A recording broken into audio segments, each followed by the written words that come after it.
जो आज की जो विशेष लर्निंग है मैं उसको आपके साथ साझा करना चाह रहा था। ये बीमारियों के बारे में है, ये हमारी समस्याओं के बारे में। फिरौन को बार बार बीमारी हो रही है, बार बार सॉरी बोल रहा है, बार बार चंगा हो रहा है और बार बार फिर वो चीज रिपीट हो रही है। जो समस्याएं थी, एक जा रही है तो दूसरी आ रही है, दूसरी जा रही है तो तीसरी आ रही है, तीसरी जा रही है तो चौथी आ रही है। क्या कारण? विपत्तियां रुक क्यों नहीं जा रही? आप कल्पना करो, अगर फिरौन पहली ही विपत्ति में तौबा कर लेता, जब नील नदी का जल खून बन गया था, फिरौन और उसके कर्मचारी, उसके मंत्री कहते, प्रभु मैं पापी हूं, मैं आपको स्वीकार करता हूं, आप आदेश दीजिए, क्या चाहते हैं, मैं आपसे विद्रोह नहीं करूंगा। तो कितने लोग इस बात से सहमत हैं कि बाकी सारी विपत्तियां उसके पास नहीं, पहली में ही अगर वो पाए और अपने जीवन को बदल लेते। लेकिन हम देख रहे हैं कि एक के बाद एक विपत्ति फिरौन के ऊपर आ रही है, उसके कर्मचारियों के ऊपर आ रही है, जादूगर वालों के पास आ रही है। क्यों आ रही? क्योंकि वो अपने आचरण को, अपनी सोच को बदलने के लिए तैयार।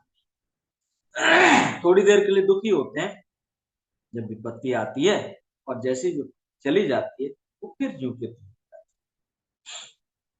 ये कहानी हमारी बीमारियों और हमारे दूसरी चीजों पर लागू हो सकती है।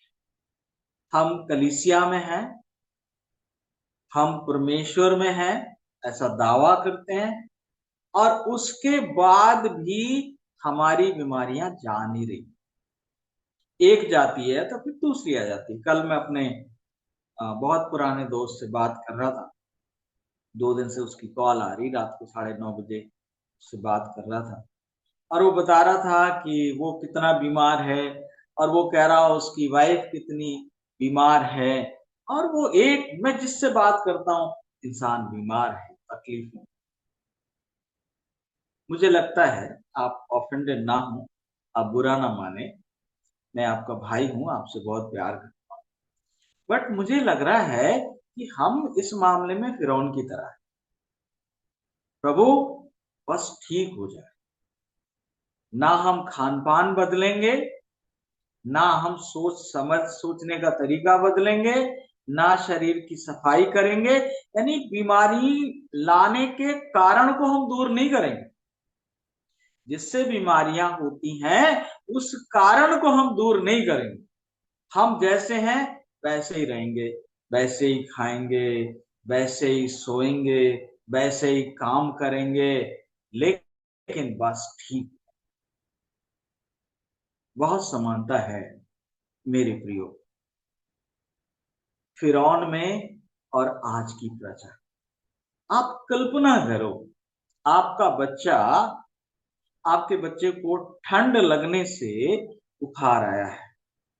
अब आप दुआ कर रहे हैं, हम भी दुआ कर रहे हैं, प्रभु इस बच्चे को छू कर आप क्या करें, इसको बुखार दूर कर दें, आप इसको चंगा कर दें। लेकिन उसी समय जब बच्चा बीमार है, उसी समय आपने क्या रखा है, उसको खोल कर रखा है, उसको गर्म कपड़े से ढका नहीं है, और आप उसको ठंडे पानी से आप उसको क्या कर रहे हैं, डुबो रहे हैं। ठंडे पानी में आप उस बच्चे को डुबो रहे हैं, आप उसको गीला कर रहे हैं। एक तरफ तो प्रार्थना कर रहे हैं, और एक तरफ बुखार जिस वजह से आ रहा है उसको आप दूर नहीं। तो ये फिरौन वाली आत्मा, फिरौन वाली आत्मा है ये। बीमारी, तकलीफ, विपत्ति परिवर्तन की मांग करती है। और आज का 1 लाख में मैं आपको बताना चाहता हूं, 9,09,999 व्यक्ति, केवल आप ही नहीं, बस ये चाहते हैं कोई बदलाव ना करे, और हम चंगे हो जाएं। कोई बदलाव ना करना पड़े, हम चंगे हो जाएं। हम अपने सोच विचार में बदलाव नहीं करेंगे फिरौन की तरह, लेकिन चंगे। हम अपने खान पान में कोई बदलाव नहीं करेंगे, लेकिन हम चंगे। हम अपने वातावरण में कोई बदलाव नहीं करेंगे, लेकिन हम चंगे। मेरे प्रियो, आज की मसीह कलीसिया और संसार में कोई फर्क नहीं। संसार बीमार है, उससे ज्यादा कलीसिया बीमार। क्यों? क्योंकि संसार की सोच और कलीसिया की सोच एक सी। संसार का खान पान और कलीसिया का खान पान एक सा, बल्कि कलीसिया का खान पान तो कई मामलों में संसार से ज्यादा बढ़ता है।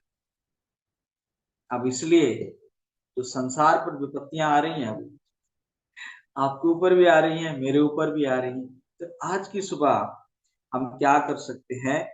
तौबा कर सकते हैं, हम बदलाव कर सकते हैं। 2-4 मिनट का टाइम लेकर मैं आपको बताऊंगा जो प्रभु ने प्रकट किया है। इस प्रोग्राम का नाम ही है चंगाई बिन दवाई। 4 बातें हैं, अगर आप इनको अपने जीवन में ले तो आपको दवाइयों की जरूरत नहीं। जंगल के जानवर भी दवाई नहीं लेते हैं, उन्हें भी किसी भी ये पैरासीटामॉल। कल मेरा दोस्त कह रहा था डोलो 500 खाकर मैं बात कर पा रहा हूँ आपसे। मैंने कहा भाई हमारे साथ जुड़ जा सुबह सुबह, हम सिखाएंगे तुझे। लेकिन कहाँ जुड़ने वाले। तो मैं आपको बता रहा हूँ जो जानवर जंगल में हैं, रहते हैं, वो कोई दवाई नहीं लेते। जो संत लोग, आज भी परमेश्वर के संत लोग हैं, जो पहाड़ों में गुफाओं में एकांत में रहते हैं, उन्हें भी इन चीजों, जब बीमारियां आती हैं, तकलीफें आती हैं, तो वो अलर्ट हो जाते हैं और वो खुद से पूछते हैं कि मुझे कहाँ परिवर्तन करना है। 4 चीजें। नंबर 1 है सफाई। आपको सफलता चाहिए, कामयाबी चाहिए, प्रगति चाहिए, नया निर्माण चाहिए, हमेशा सफाई से शुरुआत।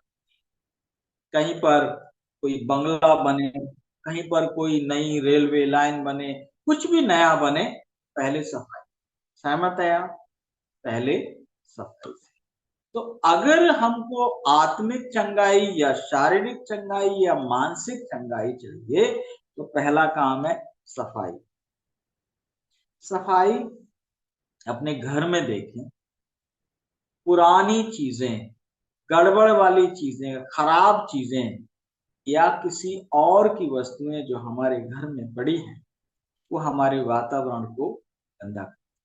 और जैसा हम देखते हैं वैसे विचार हमारे अंदर बनना शुरू हो जाते हैं। तो सबसे पहला तो ये कि हमारे घर की, हमारे वातावरण की सफाई चाहिए, साप्ताहिक सफाई चाहिए। और कोई भी ऐसी चीज जिसको आप 6 महीने से इस्तेमाल नहीं कर रहे हैं, उसकी आपको आगे भी जरूरत नहीं पड़ेगी। उसको किसी को दान दे देना या उठाकर फेंक देने में फायदा। सफाई बहुत बड़ा लेक्चर है, लेकिन मैं केवल इतना ही। आपको मानसिक सफाई के लिए क्या करना होगा? मन में आप देखें क्या चल रहा है। घृणा, ईर्ष्या, डहा, नफरत, माफ ना करना, चिढ़ना, जलना, अगर ये सब चल रहा है ना, तो बीमारियां ही आएंगी, कुछ नहीं आएगा। मन में क्या होना चाहिए? प्रेम, आनंद, शांति, धीरज, कृपा, भलाई, विश्वास, नम्रता, संयम, ये होना चाहिए। एक साफ मन में परमेश्वर की आत्मा के 9 फल दिखाई देने चाहिए। प्रभु का निवास होना चाहिए। वहां घृणा, नफरत है, इसको तो मैं हंसते हुए नहीं देख सकता, इसको तो मैं बोलते हुए नहीं देख सकता, ऐसी भावनाएं रहती हैं। तो क्या करें? हम अपने आप को। शारीरिक सफाई की बात की जाए, अब शारीरिक सफाई ऊपर से तो आप ढेर सारा ये जो बहुत बहुत से आजकल आ रहे हैं ना, ब्यूटी प्रोडक्ट आ रहे हैं। मेरे घर में भी 2 राजकुमारियां हैं और वो अपनी नीड के अनुसार जाने कितनी चीजों को लाकर, बाहरी सफाई, बाहरी सुंदरता। ये भी जरूरी है, लेकिन उसके साथ साथ अंदर की सफाई। अब अंदर की सफाई आप कैसे करेंगे? हमारे अंदर जीवन ऊर्जा है। जीवन ऊर्जा एक समय में एक ही काम करती है और उसको दो काम दिए गए। एक काम है पाचन का और दूसरा काम है निष्कासन। इसको बोलते हैं एलिमिनेशन। जो हमने खाया उसको पाचन के बाद जो गंदगी है उसको बॉडी से बाहर निकालना, कचरा बाहर। लेकिन पाचन को प्राथमिकता दी जाती है, क्योंकि अगर आपने कुछ खाया है और अंदर तुरंत उसका पाचन ना हो तो आपकी मौत निश्चित। और अगर बॉडी किसी तरह से उसका पाचन नहीं कर पाती है तो ब्रेन कमांड देता है कि उसको वो लूज मोशन के द्वारा या उल्टी पलटी के द्वारा आपके पेट से वो निकल जाए, वरना आप सुरक्षित नहीं है। तो पाचन का काम हम इतना ज्यादा देते हैं बॉडी को कि निष्कासन होता ही नहीं। और निष्कासन होता नहीं है तो बीमारियां होती, मोटापा बढ़ता है, शरीर में भारीपन। तो ये शरीर की हमने असफाई की बात की। पोषण, बाइबल ने बताया कि आपको क्या खाना है, जीवन देने वाला भोजन। मैंने कई बार बताया, हम जानते हैं सर्वोत्तम भोजन स्वर्गीय रसोई का, डिवाइन किचन का भोजन है, जिसको आप तोड़ो, धो और खा लो। उससे अच्छा भोजन नहीं है। लेकिन साहब आपको तो उसको तो काटना है, कूटना है, पकाना है, नमक मिर्च मसाले, और आपको डीप फ्राई करना है। कर लीजिए, उससे आपकी बॉडी के अंदर गंदगी बढ़ेगी। और पोषण, जितना हम भोजन के साथ खिलवाड़ करेंगे उतना ही उसका पोषण जो है उसमें से खत्म होता चला जाता है। ये खाने की बात। आराम, तीसरी बात है आराम। और आराम में नींद पूरी होना बहुत जरूरी है। आजकल हम लोग 2 बजे तक तो ऑनलाइन नजर आ रहे हैं। अब रात के 2 बजे तक ऑनलाइन नजर आ रहे हैं, सुबह को 4 बजे कैसे हो? समस्या है। नींद पूरी होनी चाहिए। और आखिरी है जो सबसे ज्यादा जरूरी, व्यायाम। शरीर सक्रिय रहे, चले फिरे, काम करें। ये 4 तरीके हैं जिनके द्वारा हम क्या कर सकते हैं, अपने आप को स्वस्थ रख सकते हैं। निर्गमन 15 की 26 प्रतिज्ञा आपके साथ छोड़ना चाहता हूँ। वहां लिखा है, यदि तू मेरे वचन को तन मन से सुने, मेरी वाणी को सुने, मेरी विधियों का पालन करे, मेरी आज्ञाओं को माने, तो जितने रोग मैंने मिस्रियों पर भेजे थे उनमें से एक भी, जी हाँ एक भी, तुझ पर नहीं भेजूंगा, क्योंकि मैं तेरा चंगा करने वाला यहोवा हूं। तो प्रभु करे कि आज के वचन से मुझे और आपको एक नई जागृति। जब हम फिरौन के बारे में सुन रहे हैं तो फिरौन के समान ना हो। फिरौन ने विपत्तियों को देखा, विपत्तियों को सहा, उसने बाहरी रूप से माफी मांगी, परिवर्तन अपने आप में नहीं किया। और इसलिए एक के बाद एक विपत्ति आती गई, आती गई। और हम देखेंगे कि अंतिम जो 10वीं विपत्ति आएगी वो सहने से बड़ी होगी, जिस दिन सबके पैलोठे मर जाएंगे। अभी छोटी बीमारी आई है। छोटी बीमारी कौन सी होती है? जिसको बोलते हैं अक्यूट। अक्यूट, तीव्र रोग, बुखार, खांसी जुकाम, लूज मोशन या उल्टी पल्टी। अब उसकी आपने दवाई ली तो फिर आते हैं मंद रोग। अब मेरे पेट में दर्द है, अब मेरा बीपी हाई रहता है, अब मेरे को डायबिटीज हो गई है, मेरे को आर्थराइटिस हो गई, ये होते हैं मंद। उनकी दवाई खाइए, फिर आते हैं मारक रोग। अब क्या हो गया? अब कैंसर हो गया है, अब हार्ट प्रॉब्लम हो गया है, किडनी खराब हो गई है, अब डायलिसिस पे। अगर हम अक्यूट रोग जब आते हैं उस दिन ही जाग जाए हम, तो मंद रोग नहीं आएंगे। और मंद रोग हुए हैं तब जाग जाए तो मारक रोग नहीं आएंगे। अब मारक रोग आ गए तो फिर जागने से फायदा क्या? बच भी गए तो जिंदगी पलंग पर ही गुजरेगी, कुछ कर तो नहीं।